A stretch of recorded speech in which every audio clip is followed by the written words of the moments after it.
ঘুগনি করবো বুঝলে, যে মটরটার আলুটা না সিদ্ধ করে রেখেছি, হ্যাঁ, যে নারকেলটাকে কুচিয়ে রেখেছি বুঝলে, আর এতে তেজপাতা, জিরে, আদা, কাঁচা লঙ্কা 3টে আর একটা শুকনো লঙ্কা, টমেটো, এটা পেস্ট করে নেব।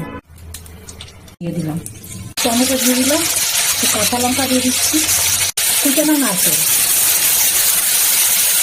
পেস্ট করা মশলাটা দিয়ে দিলাম, কাশ্মীরি লঙ্কার গুঁড়ো একটু দিয়ে দিলাম, মানে চিনি দিয়ে দিচ্ছি, সিদ্ধ করা মটর আর আলু, লবণ দিয়েছিলাম, আর মনে হয় লবণ লাগবে না, সুন্দর করে কষিয়ে নিচ্ছি, জলটা সিদ্ধ করা জলটা আছে।